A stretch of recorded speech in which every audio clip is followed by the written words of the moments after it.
통계청이 오는 지난달 고용 동향을 발표했습니다. 이 지난달 취업자 수 증가 규모가 22개월 만에 최저치를 나타냈다고 합니다. 뿐만 아니라 청년 실업률은 2달 연속 10%대의 높은 수치를 유지하고 있다고 하는데요. 이유인즉슨 2, 3월에 대부분 지자체의 공무원 원서 접수가 집중돼 있기 때문이라고 합니다. 과연 그 자세한 내용 그리고 그 내막 경제부의 박진아 기자와 함께 이야기 나눠보도록 하겠습니다.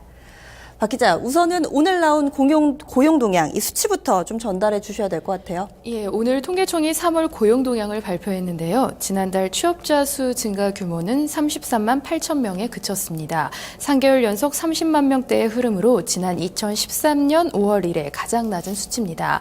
통계청은 이에 대해서 지난달 취업자 증가 추세가 둔화한 것처럼 나타나는데 지난달과 작년 1분기 증가폭이 컸던 기저 효과 때문이라고 설명했습니다. 네. 그런데 이 경기 회복에 대한 기대감을 구직 활동이 증가하면서 이 경제 활동 참가율 그리고 고용률, 실업률도 함께 좀 상승을 했네요. 예, 지난달 경제활동 인구는 지난해 같은 달보다 39만 명 증가하면서 경제활동 참가율도 작년보다 0.2%포인트 상승했는데요. 이와 함께 고용률도 64.9%를 기록하면서 지난해 같은 달보다 0.4%포인트 올랐습니다. 실업률은 실업자 수가 지난해 같은 달보다 5만 2천 명 증가하면서 4.0%를 기록, 지난해 같은 달보다 0.1%포인트 상승했는데요.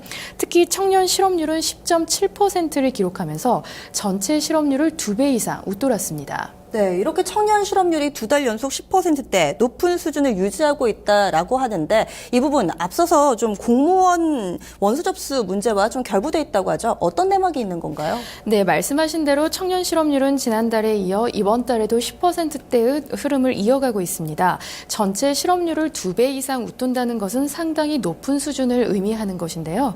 기획재정부는 이에 대해 통상 2, 3월에는 대부분의 지자체 등 공무원 시험 원서 접수가 진행돼서 평월 대비 높은 수준의 실업률을 기록한다고 분석했습니다. 실제 인사혁신처에 따르면 올해 9급 국가직 공무원 공개채용 시험에는 19만 987명이 지원을 해서 경쟁률이 평균 51.6대 1을 기록했습니다. 현재 실업률을 계산하는 방식으로 보면은 시험 응시자들은 시험 접수와 함께 신분이 바뀝니다. 즉 대부분이 시험을 준비하는 기간에는 비경제활동 인구로 분류가 되지만 원서 접수라는 행위를 하게 되면 경제활동 인구로 분류가 돼서 실업자로 탈바꿈하게 됩니다. 따라서 공무원 원서 접수가 몰려있는 2, 3월에는 통상적으로 실업률이 상승하는데요.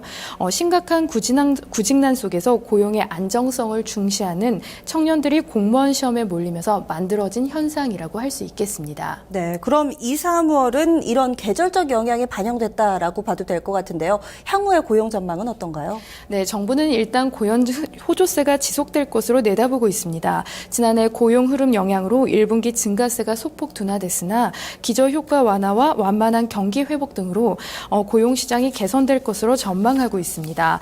정부는 이에 따라 고용 증가세가 지속될 수 있도록 소비와 투자 확대 등 유효 수요 창출과 경제 체질 개선 과제들을 차질 없이 추진하겠다는 방침입니다. 네, 알겠습니다. 오늘 말씀 고맙습니다. 내일이면 세월호 참사 1주기를 맞이하게 됩니다. 이 세월호 희생자 유가족들은 오늘이 바로 아이들이 떠나기 바로 그 전날이었으면 좋겠다면서 눈물을 삼켰습니다. 오늘 이런 참사가 다시금 발생한다면 우리는 그 아이들을 모두 구할 수 있을까요? 여전히 숙제는 산재에 있습니다. 남은 이들의 몫입니다. 뉴스를 마칩니다. 고맙습니다.